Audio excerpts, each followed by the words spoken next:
What's going on, everybody? Josh Callaway here with AllSooners, joined alongside by John Hoover at the stadium where Oklahoma's back on home soil, getting ready for the penultimate home game of the year, and they host the Baylor Bears on Saturday, 2 o'clock start here in Norman. The Sooners, for the first time this year, believe it or not, somewhat believe it or not, playing a team that they lost to last year. Chance to right a wrong. Of course, lost to the Bears in Waco a year ago. That crazy fans rush the field, get him back off. The David Rainda field goal. Feels like a different world ago, because it was. But that was last time these two teams met. They meet again on Saturday, this time in Norman. Brent Venables held his weekly press conference on Tuesday to preview the matchup. Right at the top, injury update that's obviously of interest for Oklahoma fans. Javonte Barnes, who did not make the trip to Ames over the weekend, said he had a slight hammy after the game. Was kind of, he said he's a game time decision this week, said he's feeling better, but it's just really hard to know how quickly a hamstring is going to bounce back. Obviously, right now, Eric Gray is playing tremendous, but without him, there's kind of a need for another running back, so getting Barnes back would be needed and helpful. I agree. I wouldn't count on him being back, though, for this week, just because soft tissue injuries like a muscle, like a hamstring, like a quad, like a groin, something like that, they're hard to get back. It's a lot of treatment. It's a lot of patience, so it would be tough because he's a fast guy. He uses his hamstrings a lot, when he runs. He's one of those guys that drives his legs when he runs. So that's going to be a tough thing to get him back on the field this week against a physical line of scrimmage type defense like Baylor has. A couple of good injury news that we saw Saturday at Iowa State was Billy Bowman is back. Talked to him last night. And then Damon Harmon, who suffered the scary neck injury down at TCU, talked to him last night. Great story.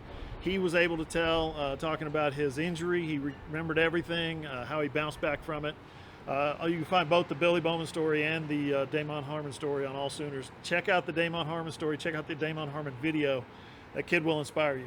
How amazing that Damon Harmon is already back in pads. Yeah. I mean, that injury was about a month ago. Scary. Unbelievably scary. Really cool that he's back out there practicing. Hopefully he can get back onto the game field very, very soon. And then, as far as Barnes, I mean, you have Marcus Major there. Obviously, that's what most fans are going to point to. But Marcus Major's high has not been as high as Javonte Barnes' highs this season. Javonte Barnes has been more consistent. You want to get him back out there as soon as you can, obviously, to have another guy to go behind Eric Gray in that rushing attack. Now, looking ahead this weekend, Oklahoma, you're going to want more big plays against Iowa State. You didn't really have a lot of the big over-the-top plays. Offense was good, but that deep ball that was just kind of missing. There was a few to Marvin Mims. Brent Venables had some really really funny comments today when asked about that right at the end of his press conference, sticking with that deep ball, and he kind of said, there's a little bit of a balance there. He jokingly said to Jeff Levy, if it ain't working, get away from it, Chief. If the deep ball's not there, don't force it. He had a lot of kind of funny stuff to talk about when it comes to the play calling. Yeah, he did. Hey, Chief, if it's not that ain't working. Is the way he phrased it. So that was funny. Jeff Levy wants to throw the deep ball. I talked to him about it yesterday and asked him, hey, he said we want to be able to connect. We want to be able to, and he thought the ball placement by Dylan Gabriel on Saturday at Iowa State, he thought the ball placement was good. I personally thought he underthrew a couple of guys, overthrew one guy. Allow them a chance to come back to the ball, fight for the ball. That didn't happen. Receivers in the air, they didn't fight very hard. They got outfought by the Iowa State defensive backs. And then, Marvin Mims, Mr. Sure-Handed, the guy who set the Texas high school record for receiving yards, 117 catches his senior year at Frisco. What does he do? He drops maybe the easiest catch he's had all year, which is right to him over the shoulder, nothing but green in front of him. Could have been a huge play, just slipped through his hands. So he had his hands on a couple of balls that Dylan Gabriel threw him Saturday. Didn't work out. Just a little dysfunction. And not really sure what's at the heart of it, but Brent Venables,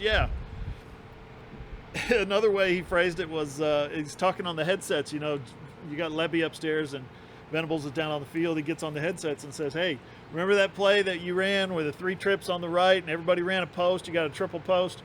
Run it again. Yeah. That was hilarious. If it works, that's do it how again. That's how a head coach communicates to his offensive coordinator. I want to see that play again because it worked. Yeah. No, I mean, as far as Marvin Mims, zero concern level for me. We know what he is. He's been really good for a few years. He'll bounce back. I have very little doubts about that. Probably this weekend, if I had to guess. But yeah. Talked to him last night as well. he said, yeah, that was not the best game, but I have to Sure. put it behind me. He acknowledged I didn't have a good game, but he's mature enough to know he's got to put it behind him. Sure, 100%. And then, it was very interesting to hear Brent Venables kind of talk about just almost a desire to kind of just simplify the playbook a little bit, saying, hey, if we have something that's working, let's just keep doing it until they show that they can't stop it. We don't need to get too cute at times. Yep. He kind of, in a jokingly way, he was making jokes, he's making us all laugh, but he really kind of peel behind the curtain a little bit there. Interesting to see how that plays out down the home stretch this year. If you see Oklahoma kind of stick with their bread and butter plays a little bit longer in the games rather than trying new things. And if it's working, hey, if it ain't broke, don't fix it, right? Classic cliche there. We'll see how that looks as we go on this season. Of course, Baylor this weekend. An interesting matchup here. First time we're seeing Brent Venables versus Dave Aranda as head coaches. Of course, they've met before on the recruiting trail. Talk about this. His son, Tyler Venables, who was recruited by Dave Aranda to LSU. Jake, excuse me. It's interesting because these two guys are similar in a lot of ways. We've talked a lot about last year, how much respect we both have, and Ryan as well, for Dave Aranda. He had Oklahoma's number in the previous regime under Lincoln Riley. First time for Brent Venables to take him on this weekend. Yeah, a lot of similarities in their career paths, a lot of parallels, I guess you could say, and that's something that Brent Venables, he talked about today. In addition to recruiting Jake Venables, he also beat the Clemson Tigers in the national championship game. You remember that 2 weeks after beating Oklahoma 62-28, 63-28? 63-28. 63-28. I sold them short a point. Yeah. So they've met on the recruiting trail, and they've picked each other's brains here and there. What I'm fascinated by is you've got a couple of first-time head coaches who are defensive-minded guys. Defensive toughness, line of scrimmage, win the battle, outfight that guy, be tougher than him. And they're coming in. One's coming in behind Matt Rule, who was that way kind of. He liked to run the football, but he also liked to throw it a lot. Matt Rule did as a head coach. Yeah. When he was at Baylor. The other guy's replacing Lincoln Riley, who didn't give a rip about defense. The only thing he cared about was putting up big offensive numbers and outscoring people. So you got two guys that are rebuilding the culture at their respective schools, coming in with a defensive mindset, being able to establish that toughness, that new mentality. And you got guys who are not afraid to wear their professionalism and their religion and their faith and their family on their sleeve, too. They talk about it a lot. Brent Venables obviously does. Dave Aranda does as well. I'm fascinated by both of these guys, and kind of they come from humble beginnings. And so, there's a story at AllSooners. Wrote that this afternoon already, so check that out. Yeah. No, it is interesting because, like all the things you just said, the parallels between Venables and Aranda. And these two teams season a lot of parallels too. They're both 5-3. Coming into the year, these were the two teams in the Big 12. Baylor was the Big 12 preseason poll, number one. OU was the betting favorite to win the Big 12. This was circled as the game in the Big 12 this year. Now we're here. It's a 2:00 game on ESPN Plus. It's very strange. Teams that have won the last 10 Big 12 championships are playing this week on ESPN Plus. It's very odd, and they both are feeling like this year's been disappointing. Both were hoping for more, but both feel like there's still something out there to finish strong. But that's going to be heavily influenced by what happens on Saturday. One team's picking up their fourth loss, which is really tough for somebody. We'll find out who that is on Saturday. 2:00, like we said, right here at the field behind us, Oklahoma and Baylor. AllSooners.com, the place to be.